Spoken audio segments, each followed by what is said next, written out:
Yes, we I are. think we are. Yep. Okay. So let's go live on Facebook. Hello, hello, hello. Hi, my peeps. She's not alone.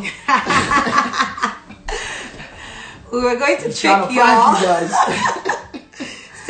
since I wasn't here last week. Hi. Hey, everybody. Good to see you. Come on in. Let's see who else is joining us today. Yep. So yeah, let me make sure. How are you guys doing? Hope you're having a great week so far. Mine has been good. How's your week been, babe? It's been good. It's been good. Let's see now. I definitely, let me turn the music all the way down here. There we go. Yay. I've already put in my shifts for the week, so now I can relax and enjoy the rest. Enjoy the weekend. The rest of the weekend. Yes, yes. So I know some of y'all were here last week, and yes, it is Friday. Yes, it is Friday. Yes, yes. We are. You noticed? That's the first person to notice. I'm already. Great job. We actually were like, let's match the flyer. We didn't. She came up with did. that. So let's match the flyer. So I said, well, I have a green hoodie, so why not? Let's bring it I was out. like, I got the dress that I sort of mocked the jumpsuit. I'm probably gonna take this off because it's hot. It gets hot. Yeah, we should. We should. I don't know. Someone probably take a screenshot of it or something, because I don't think we can take a picture with it. But yes, I am so glad to be back with you guys, because I know last week I was at work, but I tried to make sure that I could log in as much as I could, and I see that a lot of the that's it. Yeah, you got it. I see that a lot of the my babe, he did a great job last week. Did I? Yes, Okay. I enjoyed it. Hey, it was nerve wracking. Hi, I tried to pull it off. Yes, and he did a great job. So we are back Back. Yep, as a whole team. like we never left. The team is complete. Hey, Taddy. Hey. Yes. So today's topic, I know you guys are all like, All right. Okay, hang on. Now that y'all seen the hoodie He's gonna that take it matches off. the flyer, I'm taking it off. Yes. This gets hot. It's hot. It is summertime, nice weather. All right. How Let's was the do this. accent wall painting? Oh, yeah. I think I have pictures. I think I do have pictures. I'm gonna take pictures and post it. I will. Instagram. I definitely have to find a way to post it. It is. Oh, thanks, Choma. We were done. We painted Jaden's room last night, and this morning, we painted room Eden's room. Yeah. So we're done with the kids. Not really done with the kids. I think we still have. You still want to do wallpaper? That was phase 1. We did phase 1, which was painting. Phase 2 is the designing of the rooms. Yeah. Yes. And then when we finish that, we're gonna head to our master. And so let me tell you guys something before we go on. What are you trying to tell him? No, I'm gonna tell him the truth What are you about. trying to I'm gonna tell him the truth about you. So y'all, if you guys watched the live with PF and Pastor AK this week, apparently while I was at work slaving, my husband calls him Slaving. whatever. I was slaving. Yes, let me gist you. My husband types in the comment section that he wants to ask a question for a friend. It was a question for a friend. I'm sure. And pretty much decided to cast me that some people's wives, I wanted them to be doing home improvement when there's nothing to improve, right? How do you know my friend is not in the same situation? I don't know which friend you have that is like that. There's no friend who has wife that is doing home improvement. I'm glad you know Stop that you're fooling unique. yourself. I tell him to tell you which friend. Anyways, yes, here's the gist. So the gist now is, so today I'm doing my painting jejely. I did not call him. I did not invite him. I was managing to do my stuff. Yes, can you imagine? Then he now comes and goes, where can I jump in? And I said, I don't want to make you do anything that you don't want to do, because, I'm really trying to do right by you. I don't want to make you like be doing stuff that you are not uncomfortable with. He goes, actually, I actually like it. I just don't like the starting it. But once I get into it, I like it. I was like, I'm sorry, what? Listen, y'all. I'm trying to be a good husband. Okay, I'm trying to be a good husband. Is it because you think it's an expectation that I expect you? We'll find out.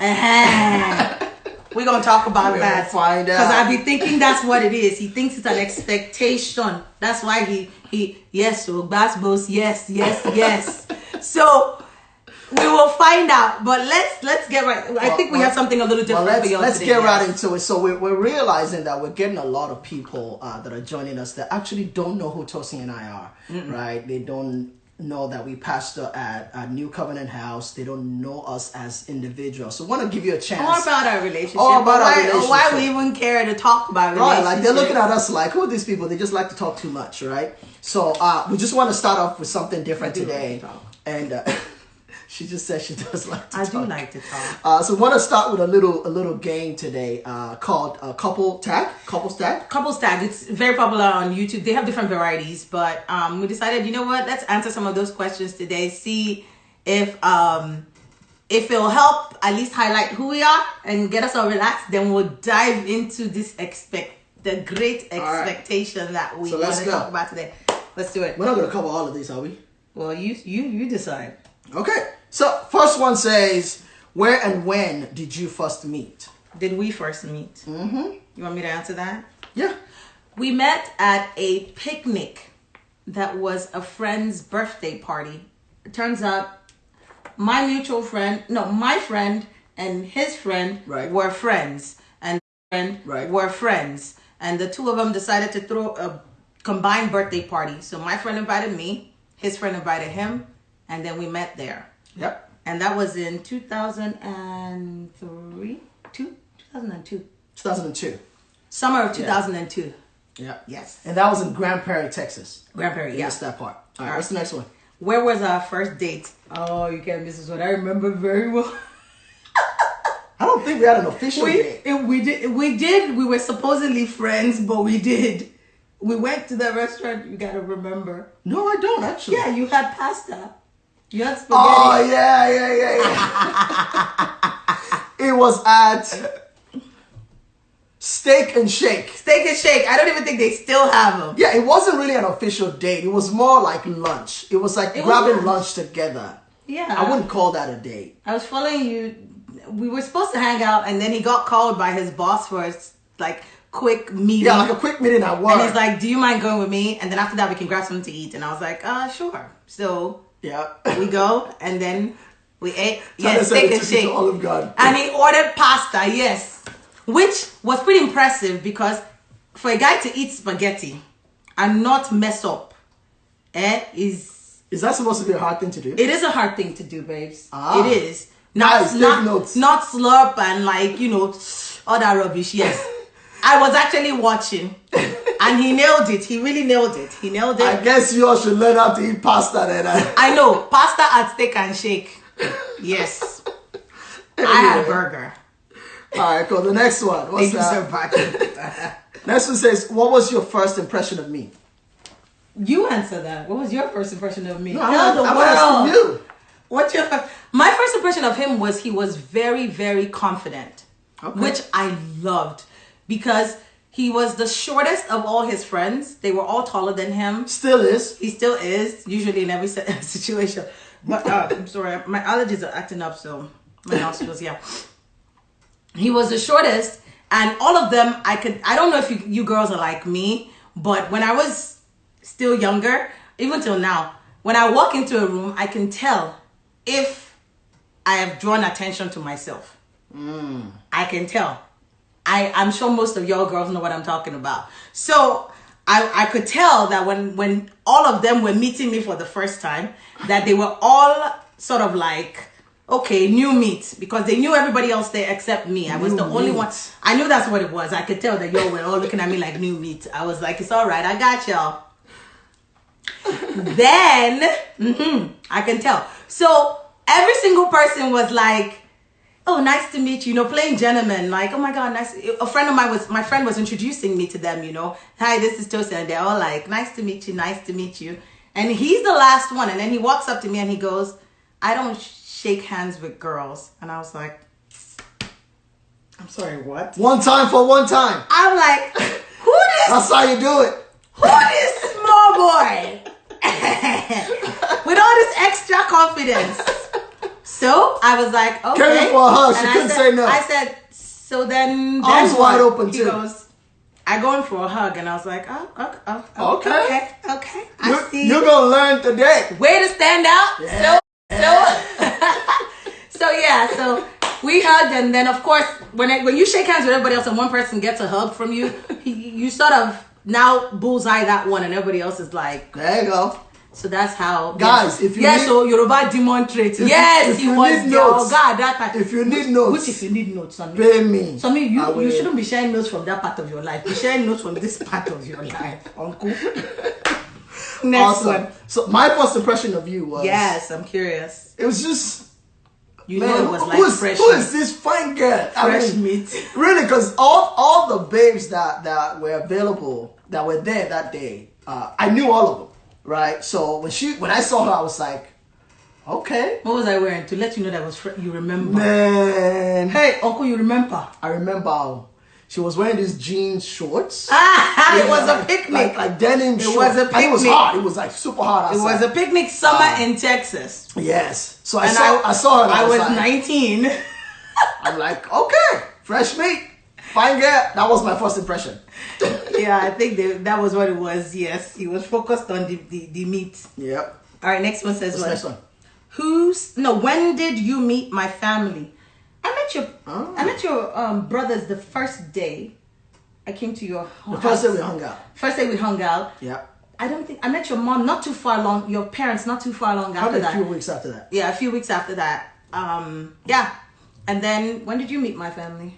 It was later down the line, probably 3 months or so. Yeah, I met you your met my mom mom first. first, yes. Yeah, I met your mom first. And then I remember Tosin, meeting, she was like the coolest mom ever. She's just like, hello, hello.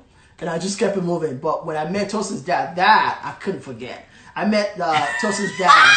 I call him Papa now because we're cool. We're buddies. My daddy don't play. But back then, he was Chief Michael Oluwole Oyedele. Chief, Like, you know. Chief Ambassador. You gotta put the whole thing on, but I didn't play. I mean, this guy came from Nigeria. And It he was was gonna be serious in town. stuff. I met him, and then Tosin set me up. Like, as soon as I met him, I think I met him like in the morning. And later that day, we had to drive together in the same car to Dallas, was what happened. Really? Either that day or the next day. Yes, I remember that very clearly. So I was in the same car with this guy for 3 hours. Yes, so 3 Chief will come hours to later. of forced conversation, trying to impress one person. Man, we can No, talk about but that. he's a later. really cool guy, and now He's he's my friend now. We're He's cool real now. cool. He loves you. We're cool now. All right, you ask the next one. Who said I love you first? Ooh. Why did I think it was you? It was probably me. It I'm was a him. sucker. Yeah. No, you It were was probably chasing me hard. You I were was- anything to get me. Anything at that period. It was him. All right. What dressing do I always wear? What dressing? As in, what kind of stuff do I always wear? You gotta know this, babe. No, you mix things up. Nah, always, like always. If I had a choice, what would I wear? For you, it's like Adidas track pants. Adidas track pants. He has multiple of the same looking one. I can't even tell whether it's the one he wore yesterday, is wearing today. Yeah. Yes, Ashwell B is Adidas pants and a t-shirt and all his hoodie. Now, Keep it simple. listening. I don't know, man.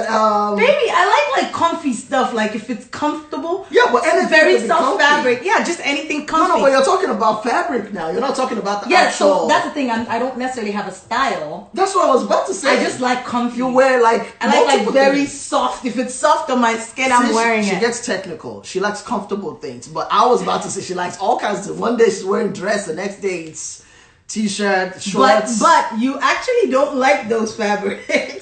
So that's why I thought you would know that. Because he hates them. He's like, yes, them soft leggings, you know, the soft like maxi dresses. Scrubs, no. Scrubs are by force when I have to go to work. And if you see me going to work, you will never recognize me because I don't try. You can tell that I'm like, do you want to live or do you want to find nurse? Pick one, because you gon' either live or get a fine nurse. You ain't getting both. Yeah. That's it when it comes to scrubs. All right, let's see. Next one. Now, weird habits Hey, Jesus. of each other. Ooh. Ooh. You want me to tell what your weird habit, because you have not dropped it and I've been begging you Tell for him. years. Tell him. So my husband, I think in his past life, was a Fulani cattle rearer. Really? Yes. That's how you're gonna put this? I used to sell suya. One of the two. Because Somi's weirdest habit is, I don't know how to say it in English, but you know when you hawk elebe? Hakalugi. Is that what they call it? Hakalugi, Why does it sound like the same thing? Hawk elebe, Yeah. hakalugi. Yes, Somi can hack a loogie for it can. That thing drives me nuts. Somebody said I'm losing so bad. I'm like, babe, can you not find a nicer way to do this thing? Is there no other, like, is there no I don't know of a nicer Is way. there no- The problem is if you listen to me, classy way of You- removing? you'll realize that there's a raspiness, there's a constant raspiness in my voice, like all the time. And so I feel the need to always clear my throat. And I haven't figured out a way to do it other than just be. So you now know what's Just paining go me? for it. Of all of our two children, the one that now decided that is the trait that they want to inherit from their father is my daughter. Who thinks that since daddy does it must not be a problem. If you see the way in which I like pounce on her anytime she does that rubbish, I'm like, are you kidding me? Please drop it quick. Girls are not doing that rubbish. He like, drives me nuts. Hey, What's my weird habit? we all come with something. So Tosin doesn't do this all the time. Oh God. Not all the time. By the way, hold on. We didn't practice this. We didn't practice this, so we're just literally. We did not look at these Yeah, questions. but y'all gonna love this. We just copied it and pasted. I don't even know what he's about You to guys say. are gonna love Ah, this. Jesus is Lord. Here She goes. doesn't do this all the time, but when she does it, it's the most disgusting thing Oh ever. my God. Tosin would stick her finger Ah! in her nose and dig up whatever she's digging up. But here's the kicker. You guessed it. Babe! You guessed it. She takes it out, she eyeballs it, and she sticks it in her mouth. Babe! I haven't done that in a long time. It's No, a you bad. do it. It is a Oh, bad. you do it. Yes, it's a very bad habit. I've Yeah. been doing it since I was a kid. So It's a- which one is worse? Yes, I do eat it. It's horrible. It's bad. Not anymore. It's actually, baby, how often? Stop. I'm very conscious. I said it's not all the time. I'm very conscious of it now. I'm Yeah. very conscious of it now because I'm a nurse. And now I know how bad that is. Tade, you're confused, right? You said wait. Yeah. It's very yeah, confusing. Yeah. Like, it is my bad habit. Yep. Yes. She picks it up. Can you, uncle? I'm like, Jesus Christ, what just happened? So we both have problem with our mucus.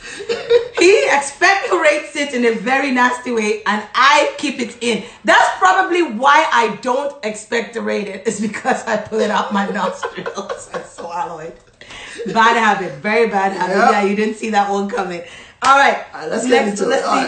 right. Let's see. What I often do in my free time. Oh. Tosin does anything in her free time. Like anything not to have a free time. I for the life of me, I can't understand it. She just can't have a free time where she's just not doing anything. That's because y'all don't understand me. I get it. don't understand me. It's just she has to keep doing something. She has to get her hands doing something. See, everybody's stuck. She has to Really? paint. All y'all are stuck on my loogie? Yeah. What about his loogie? No, yours is like the 20th degree. They don't live with you. They lived with you and they had to hear that all the time. That'd be nasty. So yeah, so Tosin. Can we move on, please? Yeah. Can y'all pity me? What do I do in my free time? Can you pity me? No, y'all. Let's talk about this free time thing. And I think a lot of people I get a lot of hate for the fact that I do a lot of, I'm constantly busy. And I think people think that it's like something that is negative. People see it as, do you ever like have mellow time? But that's the thing. That is my mellow time. My mellow time is when I can play music and get into doing something. Oh, like yeah. when I was painting today, we were playing some old R&Bs. oldies, R&Bs. From like the 2000s. Like when we're dating, like from the time we're dating. And for me, that's like I'm in my zone. I got music and I'm painting. And yes, I am painting. For you, you see it as painting. For me, the strokes are a release for me. I find it hard to just lay on the couch and just lay there, or just sit on a chair and just be sitting there. I feel like I'm gaining weight by doing that. Like I feel like I'm getting fat per second by doing that. Hence the good metabolism. And since I can't I won't lie to you, for me to work out, I have to be on a very strict schedule. That's the only reason. That's the reason why the only thing I could do was Orange Theory. For me to work out, I've got a strict schedule. And I can't do that right now. So I gotta at least be moving. I gotta be doing something. My mind has to be like engaged. It's not necessarily a bad thing. So don't make it sound like it's negative. What my husband does in his free time is sleep. So me can't sleep for Africa. If Africa needed a champion, you know what I'm saying, to win the sleep competition in live, he's right here at some girls in Prosper, Texas. He can't sleep for Africa. That's it. Next. That's a good thing. How long have we been together? That's a straight up answer. That's 15 years? Married 15. Married 15. Together 17. Yes. Yeah. Yep. It's gonna be 15 years in September. So, yeah. Yep. We don't deduct anything. Once we enter that year like this, we start counting it. Sorry. It's a hard work something. So I am not counting 14 and a half or 14 and a quarter. No. We have entered the year, it is 15. Yep. All right. First road trip? Our first road trip was Houston. Houston, yeah. Houston. A friend's wedding? My school mother's wedding. Yes. My school mother from high school was getting married. Joko Tade. Yeah. And I think she's like an Instagram. Yeah, she has speaker. a show or something on Instagram, yeah. She was my school mother in high school and we went for her wedding. That was our first road trip. Yep. First thing you noticed about me. Should we answer that? We said that already. You answer that question, please. Let's keep first impression, first thing you notice, same thing. Yeah. You can't be worse than Tosin. My family always asking when Tosin is giving birth. Which Tosin? Oh! Oh, husband. Is Tosin always sleeping? Okay, that's bad. They're asking when he's giving birth. I love it. All right. It says, what pisses you off? What pisses me off? Do you want to answer mine and I answer yours? Yeah. What pisses me off? That's a mess. Oh yeah. Like a messy living oh, space. Jesus, I think Tosin can't stand a messy living space. Like the moment she walks in, and something like I'm not talking about messy like obvious mess. Just I'm talking anything there's like one thing out of its place. Out of place. Like it's just like this phone tilts to the side. No, babe, that's extreme. Not Okay. tilt to the side, but just it needs to be where it's supposed to be. I'm the one that lives with you. I go ballistic, y'all. I literally Yeah. go ballistic. Yeah. I think my kids, poor children.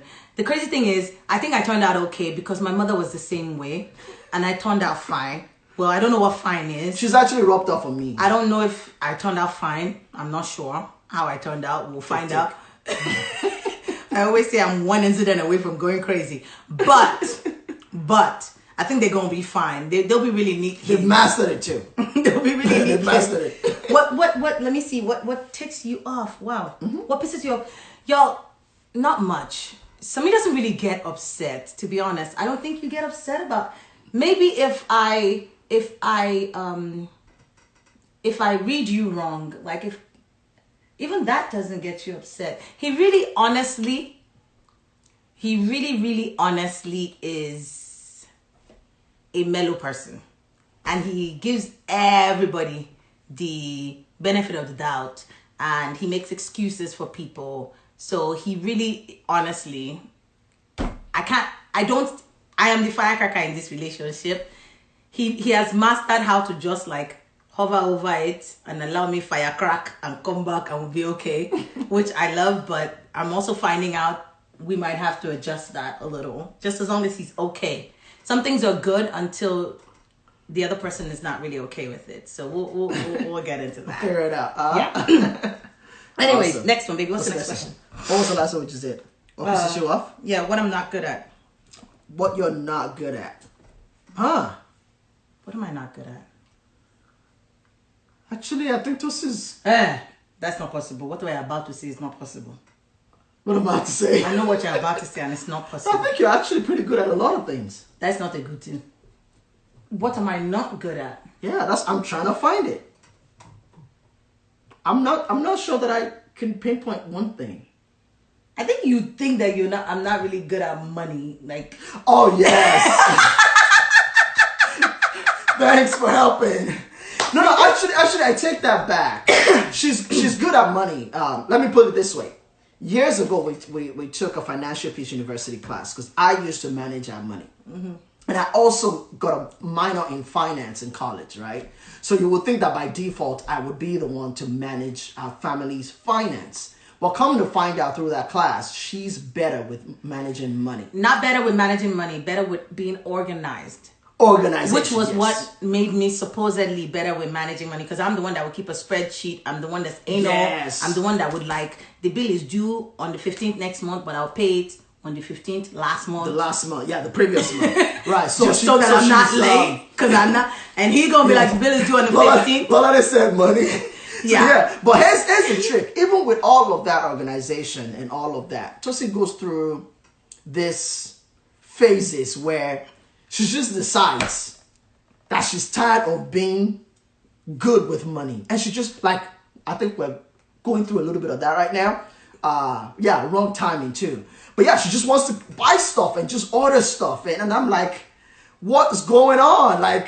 So I have to insert myself and get her to, fall back in line. So I think that's the one thing he normally stresses, yeah. that I am not good at. And it stresses me out. Yeah. What is Sammy not good at? Excel spreadsheet. Every time he has to do some kind of Excel something, then all of a sudden, babe, please, how do I move this thing from here? Can you help me add this thing to this stuff? I'm like, why do they keep giving you work that requires Excel? Have you told them there's your wife that is doing your Excel spreadsheet? Are we not spending the money together? And your PowerPoint slide, pretty much anything Microsoft. In fact, anything that's internet, computer, something like that. Not internet, but computer stuff. That's the thing that he'll be like, babe, what's the password to that thing? Babe, how do I copy this thing and paste it here? That's what something. How do I copy and paste? Babe, did you not just ask me that one yesterday? She has killed me. You did ask me that. About From the copying and PowerPoint, from the PDF. How do you copy that stuff and paste it? Remember? I said save it as Word, then copy it, and then paste it. Anyway, it's working for us. Then I said, what would you do without me, boo? Yep, she does. She reminds me of that. And the answer to that is probably nothing. All right, so let's move right on. To enough of you guys getting to know us. Oh no, I like this one. Oh, you want to continue with this? Yeah. Hold on. We're gonna quickly finish. I'm looking at the time. We got 2 more minutes. We're gonna hit at 7:30. We're gonna be done. Then we're gonna favorite feature. Wait, since we talked about since we talked about what we're not good at, I want to say what you are good at. Okay. Yeah. All right, let's do that. He is, however, extremely, honestly, I think you're good at managing people. Not managing people. I don't want to use the word manage. You're good with people. If you know me deep down inside, I really suck with people. I'm good at appearing like I do well with people, but on the inside, I suck with people. And a lot of times, anytime I succeed with people, it's because I ran it by him. He is a people person. And I'm like, babe, would this be too much? Am I coming off as this or that? And then he will definitely, somebody is repeating. Honestly, a people person. Highlight of the show so far, for latecomers, Tosin eats boogers. Sammy cannot do simple copy and paste. Y'all are a hot mess. Well, thanks for that. Thank you for highlighting. Thank you very much. Thanks for the recap. We appreciate it. All right. Favorite feature about each other, real quick. Sis, how can I get those pants? What pants? Oh, Yemi. You know what, Yemi? They're shorts. They're shorts. This came from Nigeria. Don't worry, we'll talk. We'll talk offline. I'll hook you up. I got you. Yeah. I got you. Okay, let's talk. Honey, favorite feature about each other. Favorite Okay. feature? Yeah. Can I say it out loud? Hey, Jesus, please. Can you? Is it something that is? You asked the rated question. R? Yeah, but if it's rated R, like, don't do it. It is. It's rated R. It oh is. my God, Rated really? R. You said favorite feature. My favorite feature about my husband Like, why you is his ask? hair. I really love his hair. In the beginning, I loved his hair only, and then he grew a beard, which I hated when he started growing his beard, and then I fell in love with it, and then he cut it. Christy said I almost spit out my food. Yes, your pastor was about to give a rated R feature. If you don't want an answer, don't ask. You know I'm very honest. Wow, y'all. All right. Do I have any weird obsessions? Weird obsessions. Mm-hmm. No, your obsessions jump up and down the place. Like I think it goes with season. Like right now, you have an obsession with plants, and I don't understand it. Like I used to like plants, and now she likes plants, and she's buying plants all over and putting it in different places in the house. She has a plant in my study right now, my study, and she calls it what? Cynthia, and she Cynthia. is growing. She budded 2 new leaves this morning. Cynthia y'all. is in my office right now. I don't get it. Cynthia is keeping an eye on him for me, I making sure call he's her not sleeping. Shanae. It's Cynthia. No, I don't like Cynthia in my office. I like Shanae. Whatever, y'all. Let's move. on. AKA Nene.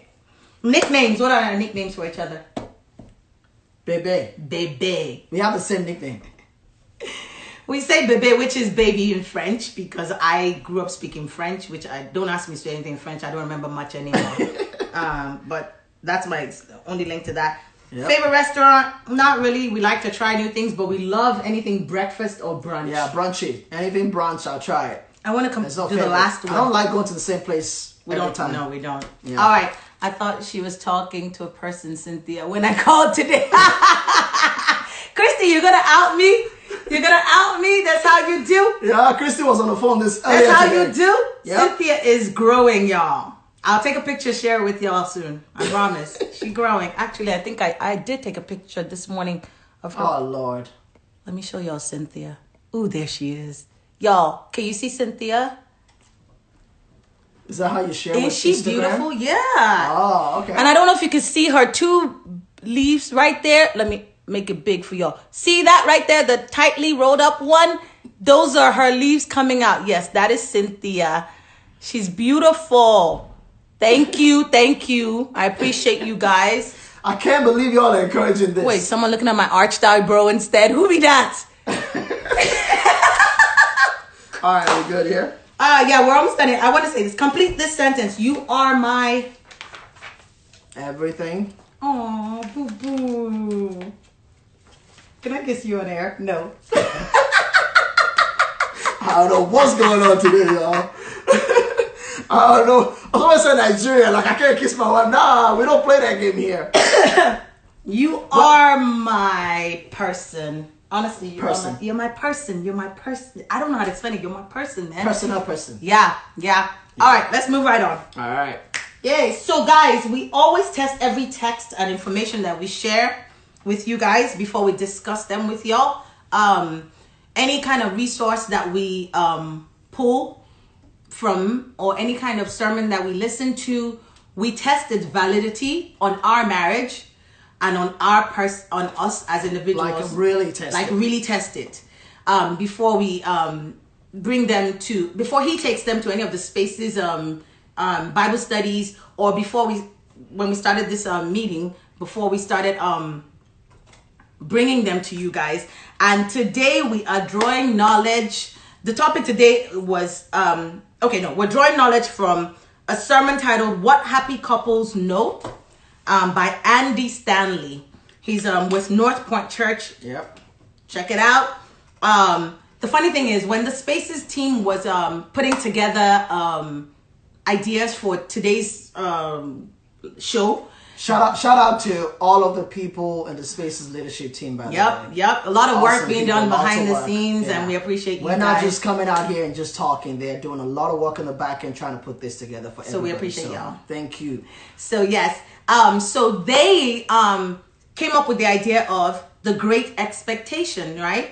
And they were like, what are some of your expectations before marriage, and how do they match up to your reality? Was what the Spaces team came up with. Now, Samir and I, we normally do a lot of we watch marriage enrichment sermons, or we would test ourselves. We would play little games or ask each other questions. We do that a lot, especially when we're in bed at night. Is the weirdest thing, but I think he has accepted me for who I am, because I am really the author of this madness. I'm used to it now, and actually, it's quite helpful. It is, and every time we do initially, it was always don't bother me again with that stuff. But honestly, it brings out deeper, intimate conversations, things we probably would have not talked about. Yep. So it's quite helpful. We always find that we talk about we whenever we have this game kind of backboard that we're going off of. It sort of allows us to relax, because it's not like I'm asking him the question.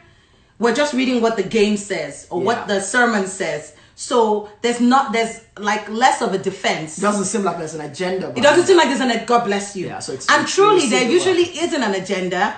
I just really like to do a marriage check, where we at, what we doing, how we doing. You know what I'm saying? Kind of stuff. Yeah. So one of the things, when they said the Great Expectation, we were like, oh great, we'll do that. And then we were listening to this sermon, What Happy Couples Know.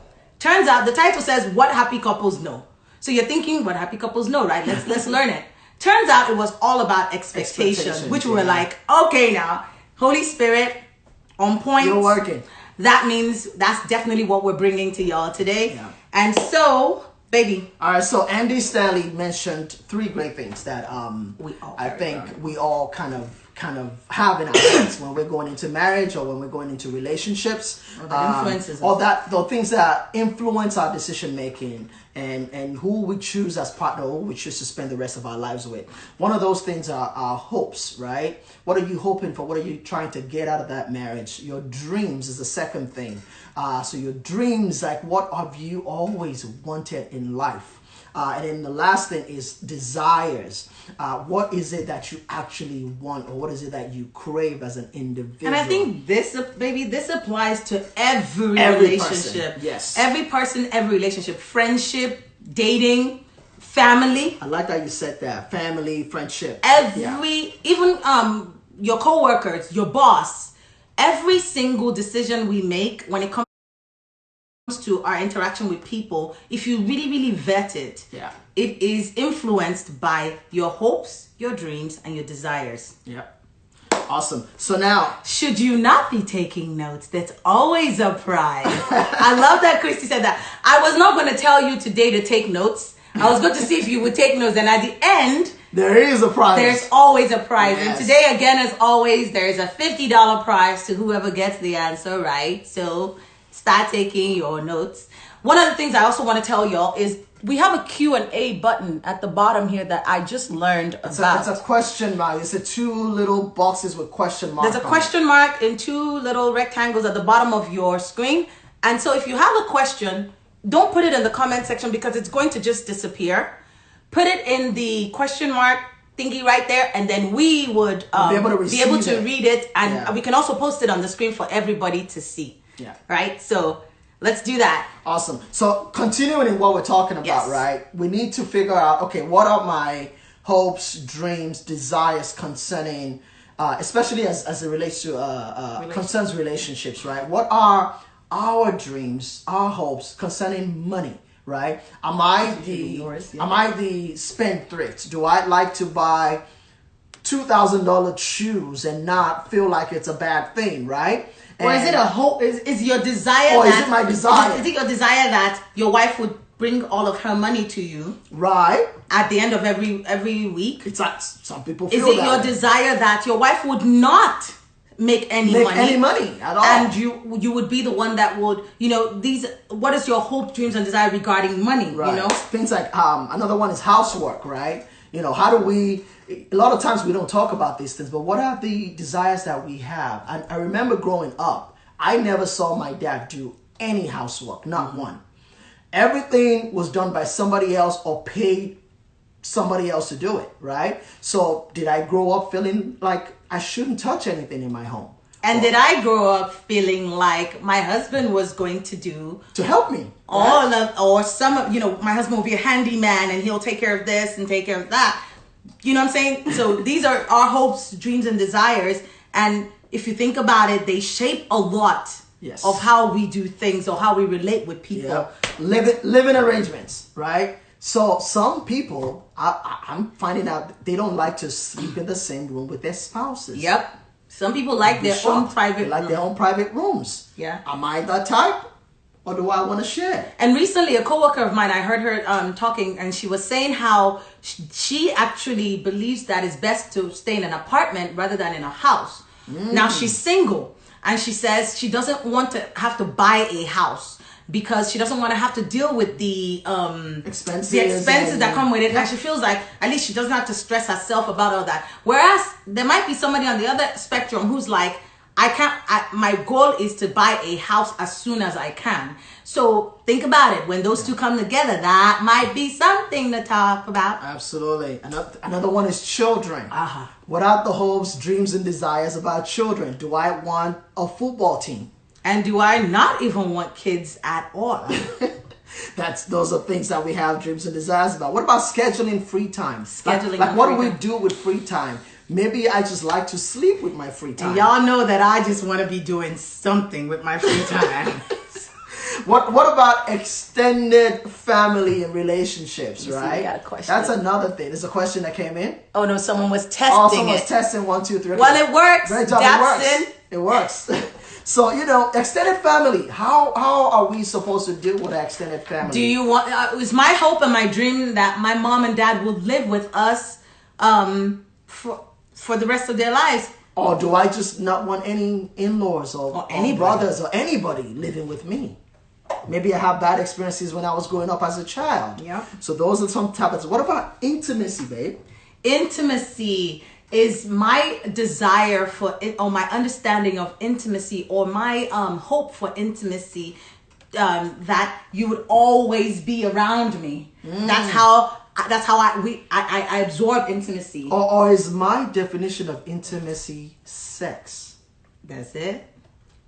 So those are some of the things. And then last one here is, it's actually two more. Conflict resolution. How do we want to discuss? Do I want to marry somebody that, just tell me how you feel right now. Let's hash it out. Let's fight it out. We yell, we curse, and then we make up sex. Or and we're done. Is make-up sex regarded as resolving the conflict? And then behavior towards each other. How do we behave towards each other? Is it loving? Is it according to the Bible? Or is it just as the wind blows? Coexisting? As the wind blows. Yep. So behavior. So most of us use. We're trying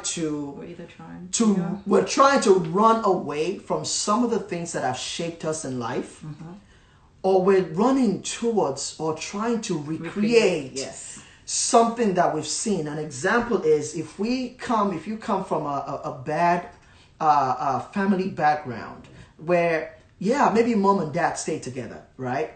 But that marriage, in your heart of hearts, it was just coexisting, and you wanted something better and something richer than that, right? Something deeper connection with your partner. Or is it that you saw an uncle and an aunt who their marriage seemed to be like, this is great. This is what it should look like. So now I'm going to do it just like the way Auntie Chichi did hers. Wanting to do it just like them. So most of us are usually somewhere in that box. So let's talk about expectations now, babe. Now the thing with us either running away from something or recreating something is it leads to expectations. Because what that does is it turns our hopes, dreams, and desires into expectations.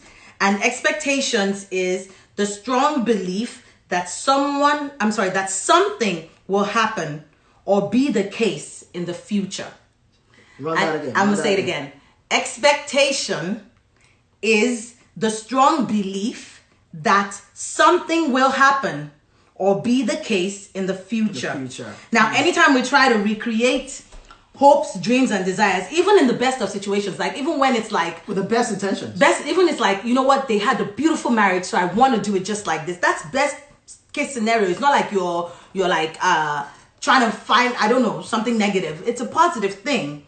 Even when that is the case, you're actually still turning those things to expectations. And for you, it is my hopes, dreams, and my desires.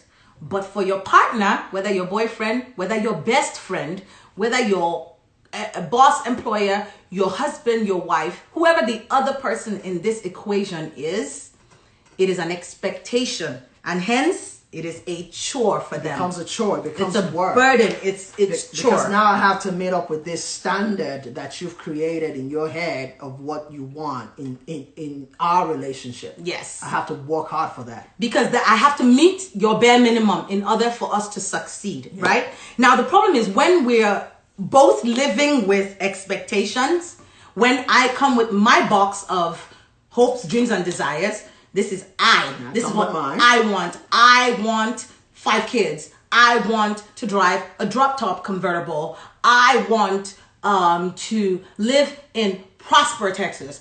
I want to, all these things that I want. And he comes with his, I want this. I hope for this. I dream for this. I desire this. And most of us have those. Whenever we come with those eyes, expectations, it causes a collision of eyes. And when there's a collision of eyes, like when they collide and they have motor vehicle accident,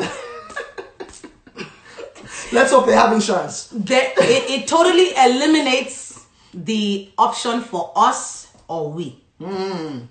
It eliminates the option for us or we. So they tell us when eyes collide. Okay. So let's talk about what happens when the I, so the I and the I, when we both come into our relationship with both our of expectations, our expectations. I hope you guys are following. We're going to switch back. When we collide, what then happens? One of the first things that can happen easily, right? And one of the first few things we're seeing in the society right now, we've shared some of the staggering. Oh, we got questions. Oh, sorry. Let's take a few questions here. Okay, so this says, is expectation always a bad thing, especially when communicated? I don't want to, let's not jump ahead. We're going to answer that question. El Sammy, we're going to answer that question. It's coming. I don't want to I would definitely answer that for you, I promise. Yep. Christy says, but can there be good expectations? Oh, definitely. Now, let's talk. Let me rephrase some things that we said that maybe it's not clear. Expectations start out as your hopes, dreams, and desires. Right. Which could be good. And most of them come with good intentions. They're always it's what you've always wanted. It's what you dreamt of. It's what you desired. It's what you hoped for. Usually nobody is wanting any of those. Nobody's wanting a negative life or outcome for their future. Right. So those things are usually good things. It is when that hope, dream, and desire hits the collision that we just talked about, that we're about to go into. Yeah. When they become when you pass it on to somebody else. That's the issue. That's when it becomes an expectation. And then an expectation in turn becomes a bad thing. Right. So yes. All right, so let's go back into I hope that answers your question. But we're gonna go deeper into it a little later. So let's talk about what happens when the eyes actually collide. One of the first few things that happen is the things that we've been seeing in our society today, in marriages, and you're probably seeing it in relationships, right? Not even in marriages, just in your friendships, in your relationship with your best friend, with your cousins and your family and mom and dad. We see this all the time. All the time. Is that you end up leaving. Shut them out. Cut them out. I'm done with this. It's too much for me. Anybody got time for this? Quickly, because it's easy to just pick up the box and open up Pandora's box. We blow up on each other, talk, close that box back up, and never look back. But guess what? What's going to happen, babe? If you carry it with you, where do you go? Hey, take it to the next relationship. You carry that same box. Because you never dealt with it. So that same box that you thought you left behind, and most of us were so quick to say, it's that person, right? It's him, it's her, it's not me. I didn't do anything wrong. They hurt me, right? And you know what? Honestly, maybe they did hurt you. Maybe they actually did hurt you. But because It's it was usually actually never unintentional. dealt with, you carry that burden and that baggage into your next relationship. Especially whenever we're talking about expectations, it's usually unintentional. It's unintentional dumping of your hopes, dreams, and desires on someone else.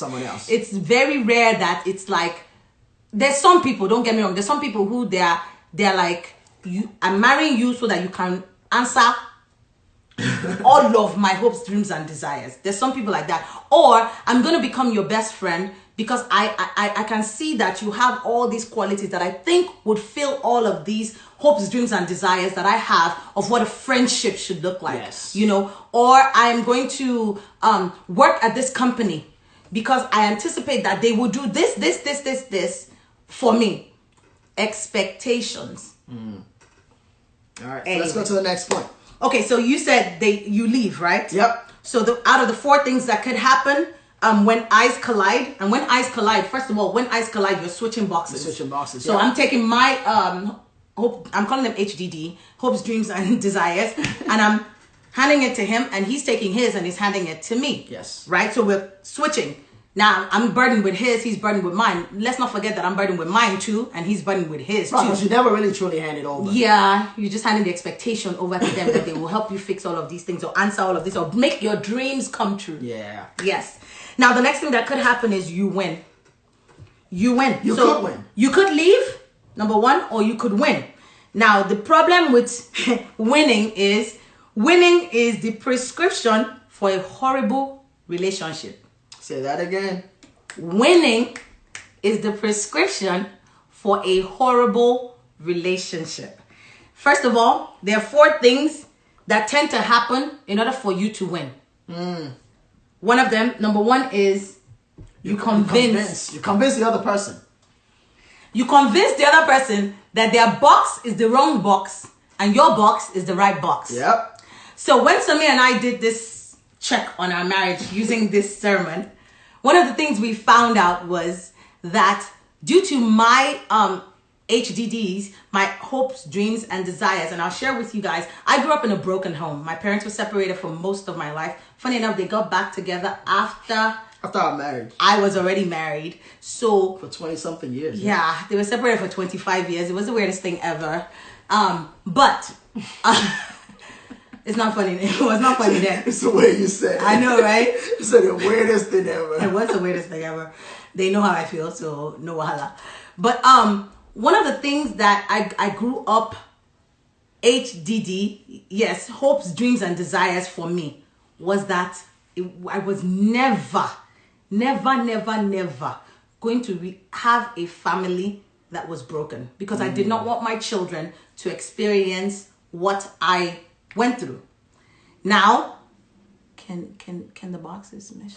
Put your questions in the Q&A, fam. Don't make me have to like be distracted. All right, go ahead. Yeah. Continue. So yeah, so one of the things I worked really hard as a person to do was research how to not be my mom and dad. How to not be them. And I was so convinced that I was the pro at not avoiding divorce. That anytime my husband tried to bring up any kind of family dynamic suggestions, I'd shut it down. Like, you don't know what you're talking about. I've mastered this thing. We're going to follow my technique because I know this better, right? So convincing is one of the things that I realized that I used as a strategy to get... She's great at it. She's great at talking me into things. But we are working on it. Yep. Y'all, we're working on it. After this exercise, we did this really. We really did. We checked it. We have a list of things that now we're gonna we need to work on. We're gonna work on because we realized that I was pretty good at convincing him that his box was the wrong box and my box was the right box. And we've been able to make it this far. Again, 15 years. And one of the things I want to point out, because this comes up all the time, people assume that when we're telling you guys these things that we're finding that are supposed to better our lives and our relationships and our marriages or whatever, or that we're saying that, first of all, that we're pros at this. No. There are no pros out there. No. Don't let anybody There lie might to be, you. I don't know them, but it ain't us. It's not us. We're Yeah. flawed human beings. Major. And we make dumb decisions. But one thing we do for a fact is we are committed to each other, and we're committed to growing us. Yes. So we constantly are searching for more or Absolutely. better. So that's number one I want to clear. Number two is that some people think we're saying that if you're not following any of all the things if you're not already doing all these things that we're saying, that your relationship or your marriage is doomed. No. That is also not the case. Please, myth, debunk, dead, not true. Again, most of our audience are Single, supposedly single people, young adults. These are pretty much recipes. We're These are saying recipes avoid of things that you can avoid or Avoid. things you can work on now while you're in. Because this we're finding single out phase. 15 years later, Right? So, that my convincing is actually not the Not a right good way. thing. Because here's what's going to happen. One day he's going to wake up and he's going to snap. Because he would have resented me for so long. And we don't want that. So we're going to fix that. That's like that was what we said we're going to do the next few weeks. Now we're going to work on finding out what is his box and see how we can. see if we can match it all up. And And put for it all- once, mix I'm it going all to see if I together. can hear. I want to hear what Sami's. You think Sami cannot snap? Even the calmest people. I'm telling you, one day, when I said that to him, I said, babe, one day you're going to snap. Somebody said I can't. Actually, I've snapped a few times. In It's our usually relationship. about the weirdest. If I tell you, No, what I it have is. snapped a few times. I will tell him what I'm snapping about. No. There's only one thing that makes my husband show passion. One thing. And trust me, I'm not bringing it up. Wow. Everybody can snap. And Yes. I don't want to wait for him to snap. So we are going to work on the things that we've identified that we need to pay attention to. Anyways, so first one is convince. You convince the other person that their box is not the right box. Yeah, my best friend's on here, Ladi, and she knows what it is that he snaps about, and she dare not say it. Yeah, keep your mouth shut, girlfriend. Number two, convict. You convict the person Convict. by making them feel guilty. So you make them feel guilty that, oh, they're not allowing you, they're not giving you an opportunity. You know, you pretty much, which I'm also really good at, apparently. Yeah, when we did the test, I suck. Y'all, I'm bad. But I've learned, I'm very self-aware though. So I'm aware. I quickly, when I notice something's wrong, I work on it. That's true. Yeah. That's actually true. And I think that's the basis of what growth is all about. Yep. As human beings, we ought to be able to take an internal audit check of our Yep. lives and say, okay, what am I getting better at and what am I not getting good at? What do I need to work on? What do I need to fix? If you're not doing that, this whole Christian journey, this whole Christianity thing, it's not for you. Uncle, it's for Yeah. everybody. You're just wasting time small. You're just wasting time. Yeah, that's Let me a help good him correct rephrase. that English. We should always be working towards being a better human being. All right, fam. Being better with our Instagram relationships. is alerting us that we have 1 minute and 50 something seconds 52, left. about 2 minutes. For our first hour to be up. So as always, we're gonna cut off, but we'll get back in, and then as we always do. as we always always- do. So just join us back in when and we do have questions. So we're gonna take the questions when we get back in. Awesome. Just I love some it. comments. Yeah, but let's keep going. Yep. So you So you either convict? convict. The next one is control. So you take control. That's a big one. Yeah, you take control of the situation because you want to win. And you control the other person. And then, yeah, you win. But again, recipe for disaster. Yeah. And the last one is coerce. So you coerce the person, you know, arrange things so that it ends up coming out to work out for you. Yes. Now, you end up winning, but the winner, and guess what? The winner is always happy. Oh, yeah, Oh, the winner is will always be happy at all times. if you're winning. extremely happy. Now I'm gonna ask you guys a question. Have you ever had a situation where you have had to be any of these 4 things that we listed? Yeah. And we have about 47 seconds. I want y'all to think about it as we log back in. Have you ever had a situation where you have had to either convince, convict, control, or coerce? I shared with you guys my own flaws. I'm hoping you guys can share with me yours. Somebody said yes. We want specifics. I want to hear it. So I know we're going to log out soon. And when we do, We're gonna come back and we want to take callers. I want you guys to call us in. Let's talk about it. I want to know what it is that you have had to, when you have had to be in this scenario. You have to be and is this, and is what we're talking about? Is it bringing, like, I want to do a screenshot of those questions in case we lose them. I don't want to lose it. No, it'll come back. No, it won't, because it's going to be a new, it's going to be a one? new, yes, yes. Okay. So I screenshotted it so that we don't miss your questions. Yes, come on back, okay? We're about to leave right about now. Yep. All right, we're back. Back. We're going to give people some time. Hi, Facebook fam. Us. What's up, Facebook fam? Sorry we keep looking up. As you all know, the folks we interact with are usually on Instagram. But we use Facebook for our recordings. So please forgive us. We're still extremely happy to have you guys here. And someone says, good evening, Pastor Femi. Pastor Femi, hopefully he's not on this call, but we'll send your greetings to him. We're going to wait a little bit, let folks get back in on Instagram here. I'm going to repeat myself again here. Actually, let's, because I want to make sure that we answer your questions when everybody's on here.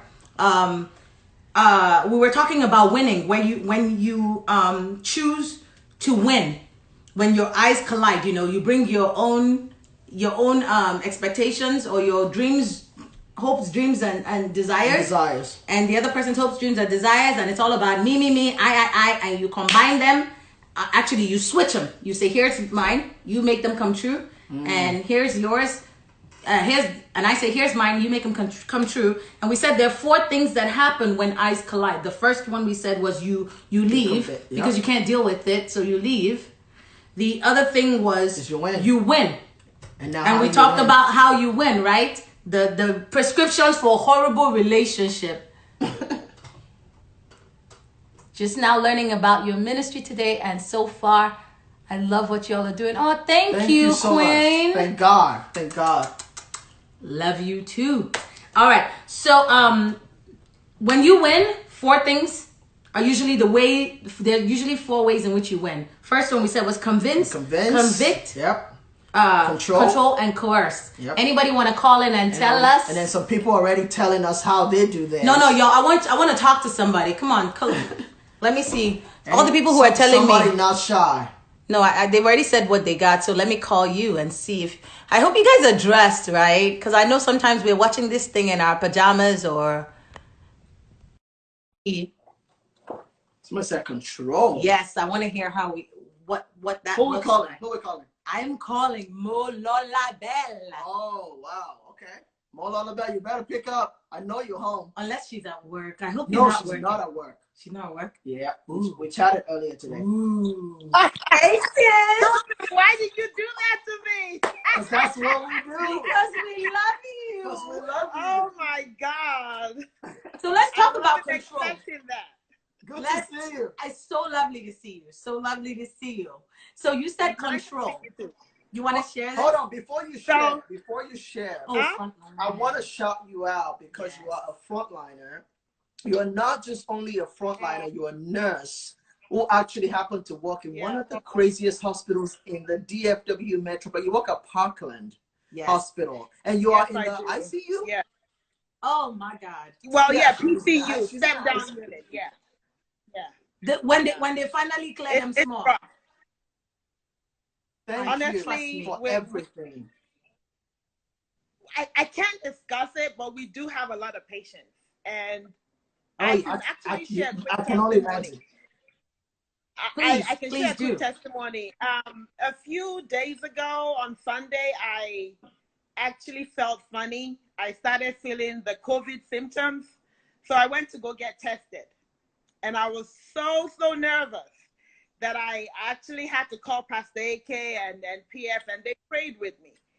And I got my results yesterday that I'm negative. Hallelujah. And I'm so happy. Hallelujah. Now, hallelujah. I know, right? But thinking about that, I still have to go back to work. So, and there's no cure yet. So the thing is, I still might get it. I just pray for Wait, you ain't getting it. No, girlfriend, you immune. Amen. We are immune. That's my coworkers and I were talking about it the other day. We were like, look, I bet we are immune. I know, right? Built something over time. I'm telling being you. Exposed to all these viruses over time. Because you know how many flu patients I have been in their face over time that honestly, there has to and be they cough in your face, and you're like, really? You couldn't have never done away. So I'm assuming, and this is controversial. This is controversial. I'm so sorry. Not trying to sound like there's some kind of specialness out there for nurses who are working out there. There are nurses who are contracting it, and we're not, and doctors that are, and we're not taking it lightly or for granted. No, we're not. No. But my prayer for myself and my prayer for you and all of my family members and all the nurses and doctors out there is that we do somewhat somewhere have this immunity. Honestly, that's how Tosin stays sane. That's how I stay sane. That's how I wake up and go to the ER. That's how I do it. Is I tell myself I'm immune. I take all precautions. That's gonna help me too. Yeah, I take all precautions. I don't joke with the precautions, but I tell myself I must be immune. I have to be immune. I have to. Yes, you are immune. So yeah. Control. Let's get back to control. Let's talk about control. Yeah. So talking about control, I feel like in my relationships, I always have to have the last word. Mm-hmm. So I can get into an argument with, it could be, I mean, in past, and I say past relationships, relationships that have or would have kind of led into marriage, but I always have to have the last word. Mm-hmm. I always feel like, no, you're not listening to me. Let me finish. Aye. And then sometimes, or most times, I'm actually wrong, but I feel like I have to have the last say. And that has not always helped me. I love that. So you made this statement. So sorry, sis. You made the statement. And for me, that is it's deep because it's self-awareness. I love it. Is. I preach self-awareness. I love self-awareness. I feel like everybody should adapt it. If you can just do a good assessment of yourself and be able to say this honestly, is and be real with yourself. And be real with yourself. And clearly, it hasn't worked. When you have the last word all the time, honestly, it don't work.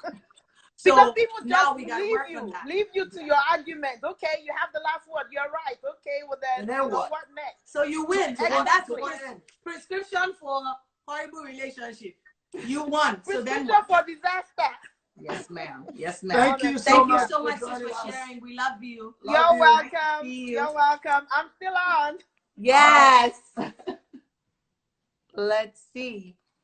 All right. So let me answer the questions from earlier. Let's answer those. Let me see if it's still there. Oh, no, I knew it was going to be gone because it was a different show. All right. Here are the questions.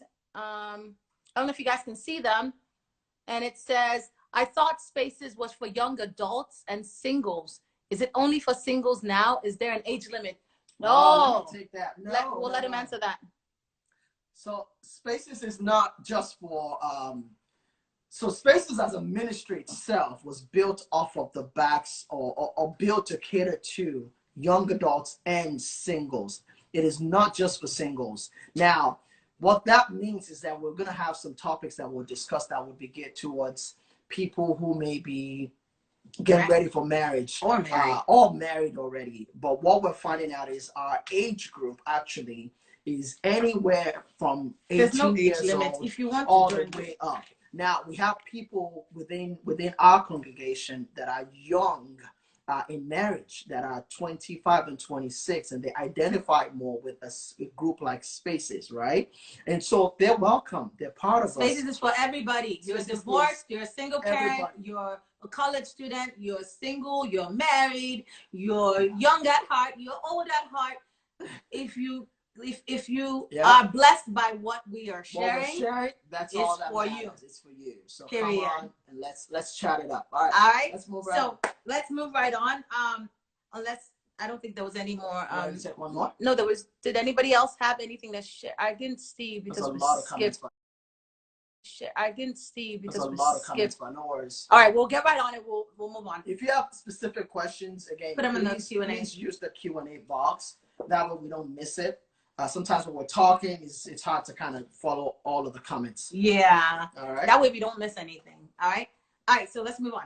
All right. So going back to when the eyes collide, right? So we've talked about earlier. We talked about how some of the things that happen is you leave the relationship, right? And then Tosin jumped and talked into you win.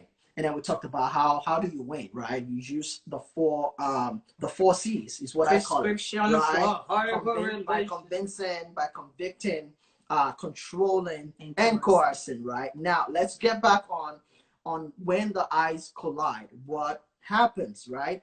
One of the ones that I wanted us to share today is that the other way that you actually conform. That's another one. This is the one that most of us don't pay attention to, especially those in the relationship who, I don't know what the hands are doing, but I'm going to speak anyway. You know, those of us who are the mellow ones in the relationship end up taking the short end of the stick by conforming all the time. So if you're like me, right, I don't like conflict. I don't like arguments. In fact, I don't even know how to argue. No, he doesn't. So I will just conform and I'll just roll with it, right? But then the issue that creates is you can only conform for so long. Before maybe one day you will just snap. We don't want snapped, Pastor Femi. Pastor Somi. Pastor Femi. Probably from YouTube. We don't want to be on a TV show snapped, right? We don't want to be on. No. This is a show, right? It's women that normally do that one. Oh, you haven't seen guys on Snap? No, women that snap. I don't want him to snap. So we're gonna work on that part. But yes, conforming is a way. Conforming is one. And another one I want to go right into. You know, conforming. You in the term you abandon who you are. Oh yeah, that's a good point. She just pointed out a good point for me here is when you're conforming, what ends up happening is that you ultimately give off who you are as a person. You give up, right? You almost look in the mirror one day and you're like, I don't know who I am. That's why you see people one day they'll be like, they'll just wake up one morning and be like, I'm done with this relationship. I don't recognize who I am. You see marriages that look like they were perfect. Everything was working great. There was no problem. But all of a sudden, after 25 years, 30 years of marriage, they divorced. Yep. And they'll say irreconcilable differences. 25 years of irreconcilable differences, you know? How far? But it's because a lot of times the person has conformed, and one day they look at themselves in the mirror and they don't recognize. And it's usually when the kids have moved out. Then they were like, I don't recognize myself, and I'm done. I need to go find myself. So, baby, what else happens when eyes collide? So when eyes collide, is there a question there? Yeah, but it's gonna take us somewhere, so we'll get to it. All right, cool. All right, so another one. What another thing that happens when eyes collide? This one's controversial. This one is a little bit controversial here. But we learned something and we agree. Yeah, and it's funny because even in the church, we teach this all the time. Right? We teach it, we preach it, and to some extent, it is not a negative thing. It's not a bad thing. We actually believe in it, right? But then the way that this was presented is something that I don't think Tosi and I had ever heard. We had never heard it before, y'all. So we had to share it. In it, and we just want to share it with you. So this one is big. It's called You Actually Compromise. Yep. Right? And like I said, we preach it in the church. Yeah, we need to compromise, and you do need to compromise. And you do need to, right? But when you compromise, you become when you're the one that is constantly compromising. And here's the kicker. There's the take home that I want us to pay attention to. Not that it's bad that you compromise, but when you're the one that's constantly compromising, what ends up happening is you become unhappy. And you just start to manage. You start to just manage a relationship. You're not happy. And you just coast. And the relationship becomes a little bit contractual. It's like a contract. Like we already decided that this is it. Yeah. We agreed already.